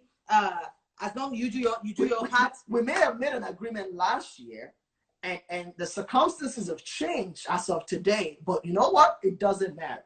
Because we agreed this is what we're gonna do. That's what we're gonna do. Even though there's a better option today. Yes. And if somebody says, you know what? Okay, yeah, we agreed. So I'm just gonna suck. And in relationships like that, whenever there is one person who's the only one compromising, and you guys are and you are managing, or that person is managed, because usually, again, remember we told you when eyes collide, usually one person's winning. Yep. One person's happy. It's the other one that is probably not happy, that is probably going through these steps right here. And when you get to that point where you're in this scenario, usually trust is low. That's a key point. The trust level becomes so low, and you all know this, whether you're married or not. One of the biggest recipes for a successful relationship, and I use the word relationship intentionally, not marriage. Again, it's friends, trust, friends, boyfriend, girlfriend, everything, husband, wife, husband, wife, father, mother, whatever it is you want. Even employer, employee. Trust is key to success in relationship, right? So now when the trust has been compromised through conforming or compromising all the time, then what do you have? Everyone stays on guard all the time. Because they don't want to get taken advantage of. Yep. So now I can't joke around you. I can't crack a joke. And even when I crack a joke, my joke is no longer funny. Because guess what? You feel like I have an ulterior motive for cracking my joke. Because you don't trust me. You don't, even when I'm caring for you and when I'm showing you love, you just can't take that love or receive it, because guess what? There's no trust. Now, you know the tricky part, baby, about the commitment to, the tricky part about the compromising thing. Again, it's not a bad thing to compromise. It's when you compromise so much that you start to manage that is a problem, right? Now, the tricky part about that is that it's fueled by a commitment to the relationship. And I know you guys are going to be like, wait, I'm sorry, what? Should we not be? Should I not be committed to my relationship? I'm supposed to be committed to my relationship. All right, preach, Tosin. Right? Tell us. Preach. I'm supposed to be committed to my relationship. What do you mean by, first you told me I shouldn't compromise. I didn't say that, by the way. Second of all, now you're saying that it's fueled by commitment to relationship. Like, commitment to relationship is a bad thing. Again, if you have questions, please put it in the questions. I can't read that. I honestly believe everyone has one or two of this. I really believe what's important here from what I'm hearing from you guys is that we actually really reflect and find it when we are hurting others. Yes, definitely, definitely. Reflection, self-awareness, self-reflection, and identifying what your hopes, dreams, and desires are, and making sure that you're not dropping the expectation on dumping it on somebody else as a burden for them to be the one to carry it. Okay. But what I was about to say was, compromise in relationships is usually fueled by a commitment to the relationship. Right? Now here's the kicker, or a statement I want to tell you guys. The greatest sexual experiences in marriage, and I'm going to use marriage as an example, have nothing to do with great sex. What does it have anything to do with? It has nothing to do with great sex. I'm sure you're wondering, I'm sorry, you just said sexual experience and it has nothing to do with great sex. Yes. Actually, it has a lot to do with intimacy. Intimacy. And intimacy is tied to trust. I can't be intimate. No, I'm not talking about sex, having sex with you. That one is different. Having sex with you, you don't have to be intimate to trust somebody. There are prostitutes out on the street who are sleeping with people every day, not necessarily because they trust them, but because they're going to pay the bill. So I'm not encouraging that by anyways, but you get my point. We're all adults here. You get my point. But my point is that for you to experience real, really, really, really great sex in marriage, and I'm saying in marriage, I'm not saying you go and try this if you're single in college. In marriage, it has to be fueled by intimacy. Intimacy, yes. Intimacy, in turn, is fueled by trust. Yep. If I don't trust you, I cannot be intimate with you. Hence, you can sleep with me all you want to, but you will never really get deep with me. And there's a depth. There's a depth. Yes, absolutely. There's a depth in the marital bed that you can't reach. Somebody just busted her into music. If you are intimate, when we get there. Yo, I'm a hot mess. To all my single people. Y'all just be praying for me. Y'all be praying for me. Pray for Pastor Tosin. All right, intimacy is tied to trust. But intimacy is tied to trust. Yeah, that is the point here. Now, here's the point we really are trying to say is a commitment to your relationship sounds cool, but ideally what you should be committed to is your partner, not the relationship. You shouldn't be staying because you don't want to get a divorce. You shouldn't be staying because you you like being, you like the fact that you are married.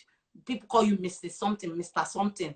You shouldn't be staying because you've told yourself that you're never going to have a broken home. You shouldn't be staying because you're of your kids or whatever. You should be staying because you're committed to your partner. Right. And just going off of what Tosin's saying there, if for those who are married that are listening to us, this is not a statement to say there's nothing for you to hang on to, right? Please, no. For some people, they are in that place right now where the only thing they're holding on to is the fact that they have children in the marriage, right? For some people, it's because they have their finances already tied together, okay? Now, what we're saying and what we want to stress here is that we ought to have a check where we understand that that is not God's design for marriage. Yes. That is not God's heart for your relationship. Nope. So yes, that is what you're hanging on to, and that's beautiful. That at least you're hanging on to something, so there's still hope. Now, what we want to do is take it away from that, flip, and build something stronger. Flip. Sorry. Okay, she just did a flip. Anyhow. Back to my point before I was interrupted, is that we need to be building these relationships to something better, something stronger. It should be about each other. It should be about each other, not just about, and here's a statement that those of us who grew up where we're coming from, is that we all say, I'm doing this for the relationship. We say that all the time. For the relationship. What does that even mean? For the marriage. Or for the marriage. For the family. For the family, like, for the kids. We need to be doing it for us, for the person that you're married to, for you. Like, I'm committed to you. Committed to Tosin. I'm not committed to, I mean, yeah, I'm committed to the relationship and the marriage, but I should be more committed to who you are as an individual. Because guess what, y'all? Our relationships evolve. Yes. It is full of seasons. Today, we're in a great place. Tomorrow, we're not. Now, this is as a relationship, as a marriage, as a group, as a unit. Right. All that changes. The difference is, if I was not focusing on that, but I was focusing on him and invested in him, no matter what's changing around us, we wouldn't be affected because I'm focused on him. Yep. I'm invested in him. So that's what we're trying to make sure that you guys understand. In anything, in your friendship, in your dating, whatever. If you're dating somebody and you cannot find a way to be vested in them as an individual, then that might not be it for you. You might need to reassess. It's not about the title that comes with it. It's not about going out to the movies, dinner, whatever it is that comes with dating. It's not about being committed to that. It's not about I'm in a committed relationship and your Facebook status or your Instagram status or the pictures that you're putting in your timeline. It's not about that. That is a commitment to the relationship. What we're wanting is a commitment to the person. The actual in sickness and in health, till death do you part. That's what it is, right? Yeah. Yes. For better, for worse. Yes. For COVID or not. That's the person you actually made a vow to, right? On your planet for COVID. I heard you. I didn't want to dwell on it. I'm hot. I heard you. Just like it myself. I don't understand. But honestly though, there's a need for commitment or recommitment to your partner. To your partner. And one thing I wanted to say real quick is a lot of times when we meet each other, right? That commitment is there to one another. It's there initially. Right, initially. But somewhere along the line, for a lot of couples, it happens when the children comes. And that commitment flips, right? There's a natural affinity to our children. Even for dads, even if you didn't carry the pregnancy, right? There's a natural affinity to your children. And then what then happens is someone ends up feeling neglected in the relationship. And once that person starts to feel neglected, well, guess what? It creates a problem. It creates a barrier. I'm seeing your questions. We'll answer them. Yeah. So let's start. Let's talk now about, somebody asked, and I want to, let me post it up so that we can, I like it. She says, so what do we do with expectations? Oh, I feel you. We've been talking about how you should not be carrying this expectation, this hope, dreams, and desires, and dumping it on the other person, right? Yep. Now we're going to tell you, let me tell you, when eyes collide, we lose. Everybody loses. Everybody loses. Nobody's winning. The one that even thought they were winning actually is losing, because you're not getting the best of the other person. You're getting them to compromise. You're not getting a full version of them. So you're losing technically, right? Expectations create a debtor relationship. Yep. It creates a you owe me. That's the mindset. Like, you owe me. You owe me. If I do for you today, I expect for you to do for me tomorrow. Or I see the things that you're doing as before encore. Yeah, like you're supposed to. You're supposed no, wait, I'm sorry, you cooked. You cooked. Yep. So I'm supposed to say thank you for that before encore. Who's supposed to cook? You took the kids to school. So, or you what else? You called me today. So that's an expectation. Like, I'm expecting that out of you as a good boyfriend. I'm expecting that out of you as a good husband. I'm expecting that as a friend. That you should. Yeah, you should check on me. You sent me a gift before on call is Mother's Day. Are you not? You know what I'm saying? So expectations create that you owe me, because there's expectations already set. You're expected to do these things. Yep. Now the difference here is, you know what? No, let me restate that. It affects how much gratitude you express to the other person. Okay. That's true, because you expect expectations affect how much gratitude you express to your partner. Here's a question for y'all. How much gratitude do you express to a person who pays you what they owe you? Anybody wanna? When somebody owes you and they paid it, think of it this way. How much gratitude do you express? You have an employer, right? You have a contract with your employer. Mm-hmm. You go to work, you put in your hours, you get a check. When was the last time you said thank you? Thank you for my check. For putting my direct deposit in my bank account. Before, because you expected a check. I did the job.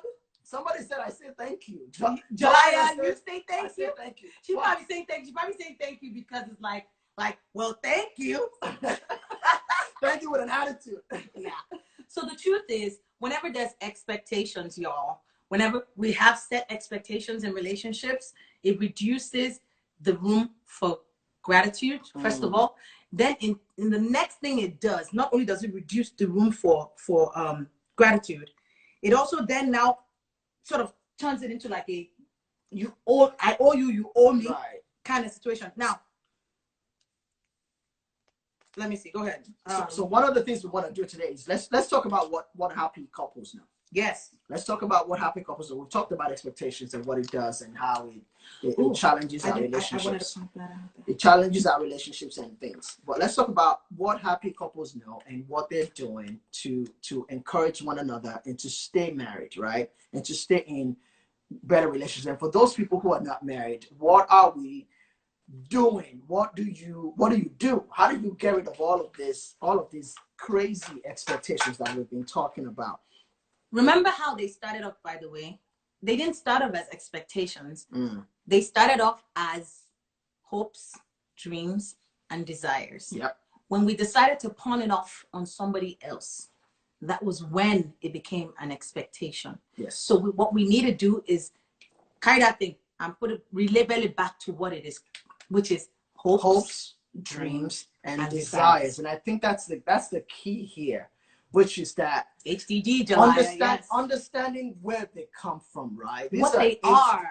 This is where we started from. For those who joined us late, we started off here by talking about our hopes, our dreams, and our desires, and how they turn around and become expectations of our partners. They become, okay, now that I'm married to you, now that I'm in a relationship. Here's all I've always dreamt of. I am putting it on you, and it's your job and your duty to then fulfill my HDD. So I'm going to restate the question that Lolade asked when she said, so what do we do with our expectations, right? I'm going to flip it for you and then restate it as, what should you do with your hopes, dreams, and desires? Because that's really what they are. Yes. What should we now do with them, right? The answer to that question, baby, what's the answer? What should we do with our hopes, dreams, and desires? This one took me by surprise when we did this study, honestly. The answer is nothing. I know. You keep them nothing, in the box. You do nothing with your hopes, dreams, and desires. And I know that is contrary to everything that we believe in. You keep everything in the box because your partner, and I know this is crazy, your partner owes you absolutely nothing. The question you should be asking is, I know, Julia, we blew your mind. She's like, the question you should be asking, actually, to answer the question, how do we keep our hope, dreams, and desire inside the box? Because you said, what do we do with the hopes, dreams, and desires? I think some big you jumped ahead, so I want to go back and you're gonna, I want to just hear it. Let's go. He's jumping, and I know the girls. I can see my ladies on there going, what? They're confused, babe. Women, we don't jump like that, baby. You're talking like you're talking to guys. We're gonna break it down. Let me break it down. Yeah. The question is, what do you do with your hopes, dreams, and desires? Right? Yes. All right. The answer to that is you keep them in the hopes, dreams, and desires box. And then do what with it? Then the next question is, Tosin, how do we keep them in the hopes, dreams, and desire box? Because I don't understand. How am I supposed to keep them in this box and just leave them there?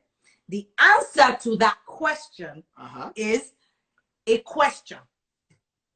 You have to ask this question. Which is? And this is for those who are actively in this relationship, in a relationship that where you have your hopes, dreams, and you're experiencing this expectation situation. The question you have to ask yourself is, what does my partner owe me? What do they owe you? The comment section got quiet. I was hoping you could help me answer that question. What do they owe you? Does your partner owe you anything? Was there ever a point where we felt like, okay, when I do this, you owe me, you do this? Nah, y'all. That's what happy couples know is the answer to that. And the answer is nothing. Nada. They don't owe you jack shit. Sorry, pardon my French. They don't owe you nothing. They don't owe you anything. And if they don't owe you anything, Christy, you're lost. Don't worry, breathe, baby girl. I'm gonna bring you right back. I'm gonna bring you right back. I'm gonna bring you right back. No, this is good. It's supposed to get us thinking. The honest truth is, I got you. Our partners don't owe us anything. If you go back to what we said about your employer, right? When you get a job somewhere and you do your job, you get paid for your job. And you don't go back and say thank you to them. You don't go back and say, oh, thanks, because they owe you that money, right? So you collect it. Now, in the relational part of it, when we bring that back into our relationships and the way that we deal with our partners or our friends and family members, nobody owes us anything. And the way we ought to be dealing with each other as Christians or as children of God is to show each other unconditional love. El Sammy, you say he promised. Is to show each other an unconditional amount of love, whereby if I'm giving to you, I'm going to share this with you. There have been times in our relationship where Tosin has done a lot of the pouring in, or vice versa, right? If I'm sitting there when I'm pouring out and I'm expecting her to give me something back in return, well, guess what? I'm going to be disappointed and we're probably not going to be here today. But the only reason why we're still able to look at each other and still love upon each other is understanding that times will change and things will happen in our relationship that would put us in a place where maybe I'm just not able to pour out in this season, right? Maybe she's not able to pour out in this season, but when she's pouring out, guess what? There are no expectations. There's nothing tying to it. She's just pouring out because that's what a good wife does. What I want to eliminate is the thought process that somebody owes you something, okay? You should just love your partner unconditionally, period. Now, let me say something. Let me tell you something happy couples know. Happy couples know that they owe each other everything, but don't expect anything in return. Does that bring it all full circle? Because I can see you guys a little bit. I know I confuse some people. I'll say it again. Happy couples know that they owe each other everything, but don't expect anything in return. And this is where the whole flip comes in. And I know it doesn't make sense. Expectations. Yes. We owe each other everything. Till I said finally. There you go. Yes, we were messing with you. So we owe each other everything in our relationship. We owe each other love. We owe each other a peaceful environment. We owe each other a sanctuary, a place of peace, right? But guess what? But we don't. I'm not expecting anything. So that the day that she comes in and she's firing off, well, guess what? This is just one of them days. I'm gonna take it and I'm gonna absorb it. And the day that she gives me the sanctuary that I live for, I can openly take that and just say, you know what? It's all good. What are we reading? There's a question. So what do you do with your hope, dreams, and desires? I think we've answered it. That's why I want to make sure. Aren't wedding vows technically creating an expectation in sickness and in health? Yes, but show me where that came from in the Bible. There are a lot of things that are just cultural or societal. Yep. We do them because they are lovey-dovey, they're cool, they sound cool. Wedding vows are not written in the Bible. But it's not, show me where it is in the Bible. Yep. All right? The only thing that's in the Bible for a fact. That's man-made. There is standards in the Bible that are set for husbands, for submission, to love as Christ loved you. Love the church, yeah. You know, and to submit to your husband. And the beautiful thing about what Tosin just said, sorry to cut you off there, is going back to not having those expectations, right? When Christ, when he loved us, and the best way that he showed how he loved us was by him dying on the cross for us, right? We all can agree on that. When he did that, what was his expectation of us paying him back? There was no expectation.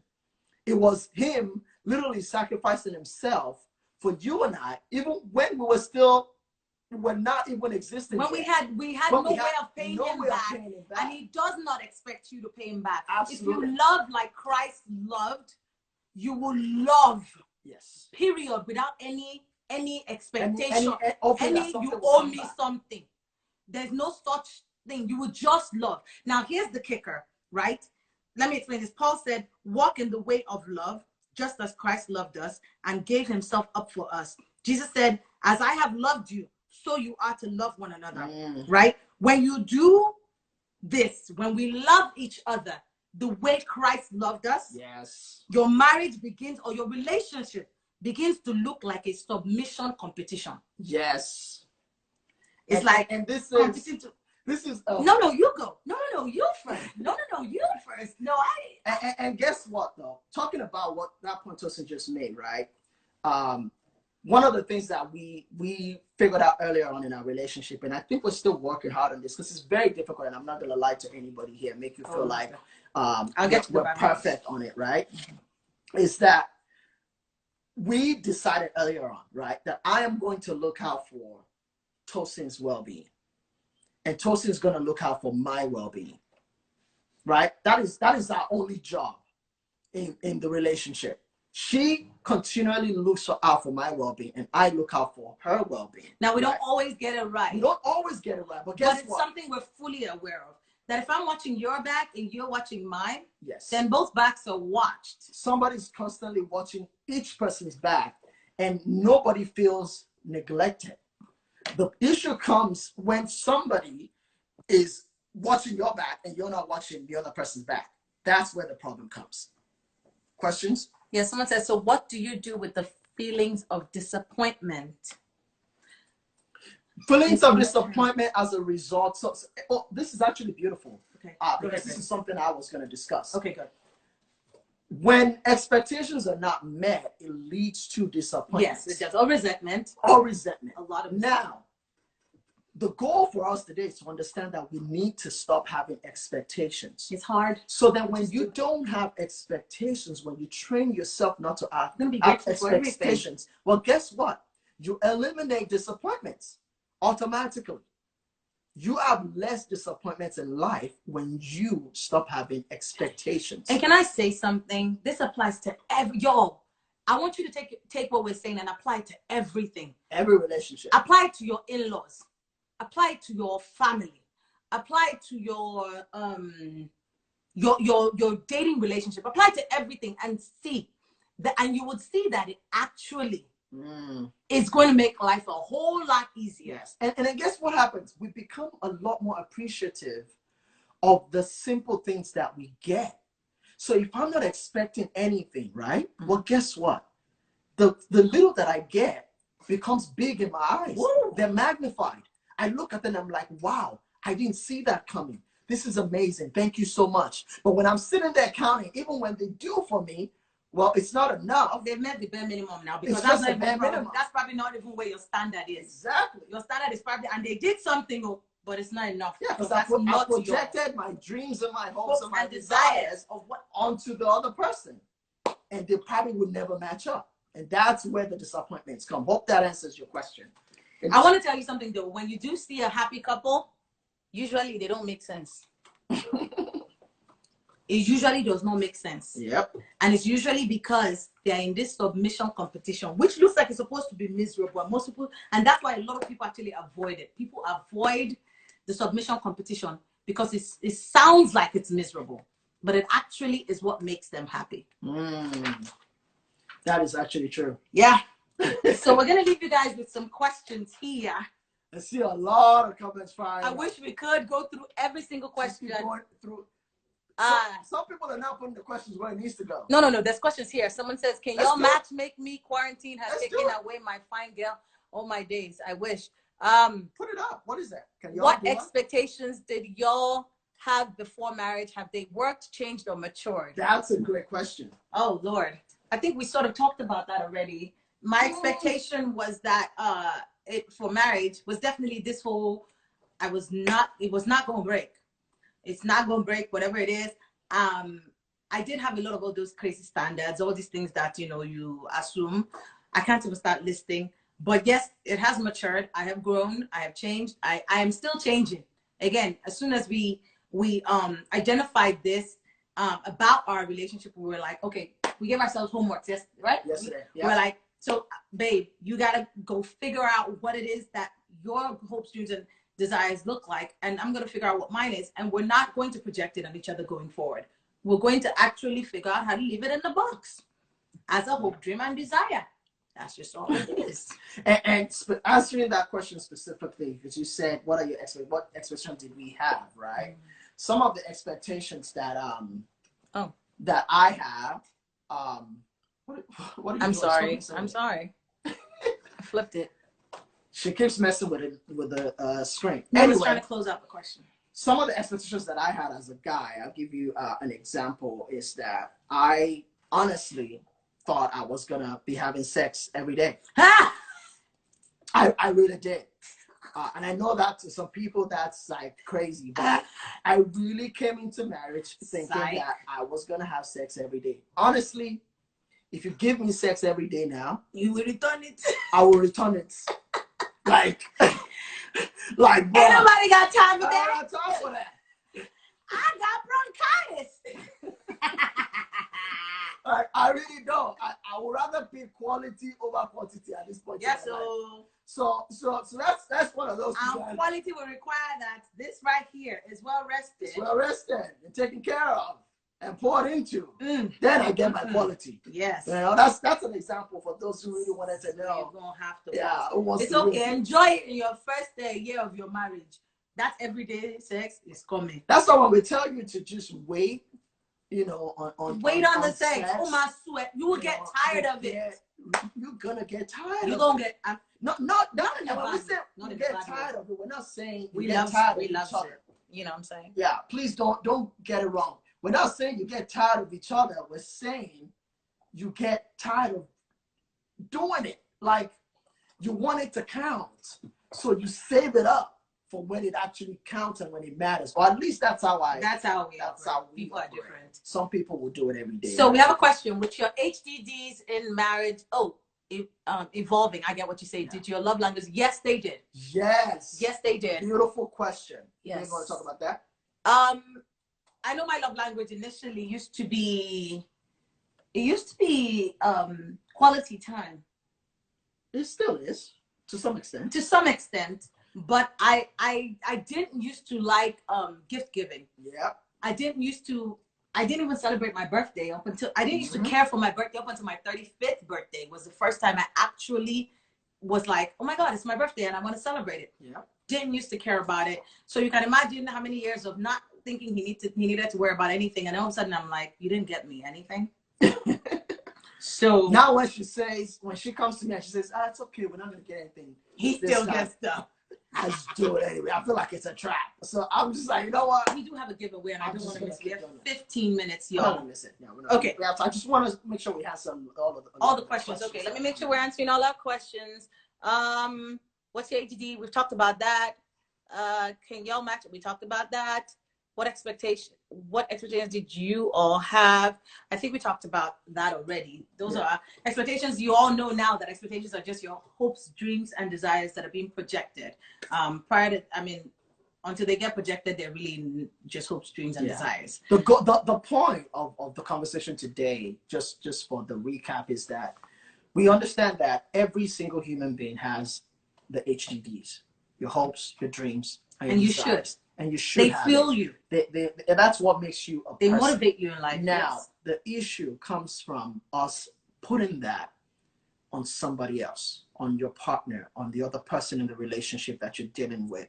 Because what that creates is a place or an environment where they now have to work hard, or they now have to be the ones that fulfills it. Please understand that no man is made to fulfill your desires, your dreams, and your hopes. Only one person can. God is the one person that can do that for you. So your hopes, your dreams, and your desires need to be in God. Now, if you find a partner, right, that appreciates you, understands you, and supports you in your dreams and your desires, that's beautiful. Accept it, take it, and run to the bank with it. But sometimes you're not going to find that. Now, don't define your relationship as a result of that. That's what we're saying here. Nobody's humanly possible. It's not humanly possible to meet all your partner's hopes, dreams, and desires. That's God's. It's left to God, period. Yeah. So if you are building your intimacy and your relationship with God, you will find that box, your hopes, dreams, and desires box, with Him, they will start to come into fruition. Whether or not your partner is in on it or not. Yeah. Again, they're your personal hopes, dreams, and desires. They're not this person's, so don't project it on them, right? Instead, you guys come together, figure out what works for you as a couple, and build on that, and it will change as time goes by. But don't have that, you owe me this, I expect this from you attitude in it. If you can take that out, you're going to be okay. All right, so here's the question I think we should all be asking going forward. After all of this is said and done, here's what you need to be asking. How can I leverage who I am for your benefit, for my partner's benefit? Going forward, every time your hopes, dreams, and desires come up, look at that box and say, how can I leverage this box? Because the hopes, dreams, and desires, they make you. They make up who you are. Your experiences in life, your memories all came together to determine what the HDD was. Yes. So what you should be asking going forward is, how can I leverage what's in this box for the benefit of my partner? Yeah. And if you can do that every time, you're going to eliminate the whole process of setting expectations for them. So maybe we have a giveaway. I don't want us to miss it. So what are we doing for the? That's you, babe. Giveaway. That's me. Okay. So are we doing one person or are we doing two people? I'll let you decide. Because you know what my preference is. We got a question. Shouldn't you want someone who encourages or has similar HDDs? No. Encourages, yes, but has similar, not necessarily. As a matter of fact, 9 out of 10. You know the statement opposites attract. That's not biblical, but it's not biblical, but it's been proven. It's actually been proven. Tosi and I are very, very different in so many different ways. Most of your HDDs are going to be very, very different, extremely different. It shouldn't be that you should be looking for somebody who has the exact same HDD as you, not that, but somebody who encourages. Remember when we talked about your purpose, and we said find somebody who actually and you should have a unity of purpose. Right. And what we meant by that was not that your purpose and his purpose must be identical, is that this person is going to support what your purpose in life is, and you're going to do the same for them. Yeah. That's the same thing, that they support it, they encourage it. They're not standing in the way of you becoming who you've been called to be. Yeah. But not that they must have the exact same thing as you. I know that one is not. If you're looking for that, because if both of us had the same hopes, dreams, and desires about money, we'd be screwed. That's actually true. We'd be really screwed. Why did you say that? No, because I suck. I need him to keep me in check every once in a while. I need him to be like, no, we cannot give away everything in our bank account, and we cannot spend everything in our bank account. But I also need her to remind me that it's okay to give. It's okay to share. It's okay to bless other people. Yeah. Right? So that's how you kind of balance each other out. So there's a lot of things that you can be opposites about and still be okay on. All right. So here's go ahead, baby. What is our... So the giveaway, one of the first things we don't have, let's see. Oh, okay. So what is in your box? What is in your box? Your HDD box. I need someone to call in now and share what's in your box. And we have a gift for you. Actually, I'm going to take 2 people. Those 2 people are going to get you're splitting it? Gift. I'm splitting it. Yeah, I want to give 2 people an opportunity. So on my second first person to call in, request that you join first us live. Person to request to share what your HDDs are. What's in your HDD. And this is in regards to we're going to quiz you with each one, and you share. Yeah. So let's do it. And you get hopefully you have Zelle, because it's all Zelle. You cannot put it in the comment section. You gotta call in. You gotta call in. And we will, after the live session, which we have 9 more minutes for this to be over. We have $50 to give away, $25 for each person, or $50 if you only get 1 caller. There you go. You can take it all. Easy. Caller takes all. Easy money. Just share. Let's just share with each other. What we're doing here is sharing and hopefully being a blessing unto other people. But we realize that we don't have all of the words. No, we don't. You know, sometimes we have great people in the audience. Actually, not sometimes, all the time, that have a lot to share. So somebody requests to join us. And wait, what's the question? The question was... Actually, join us and then we'll ask you the question. How about that? How about that? Join us right now. Request to join in, and then we will ask you the question. Hey, Auntie Lola, if you want to do it again today, girl, do it. It's free money. Let's do it. What's in your hope, dreams, and desires box? And the categories are money, housework, living arrangements, children, scheduling, free time, friendships, extended family relationships. Somebody said that sounds like a setup. It is not a setup. We just want to hear from someone else. Why should it always be us? Yeah, this is the point where we get to share with one another. There's no judgment. There's nothing. Which is all right, and if nobody calls in, we have 7 more minutes. We can take questions. Our content is pretty much done. It's all out there. We would like to give away $50. If not, until next week. We can keep it till next week. We can keep it. Oh, that sucks. The Holy Spirit said for me to give it out.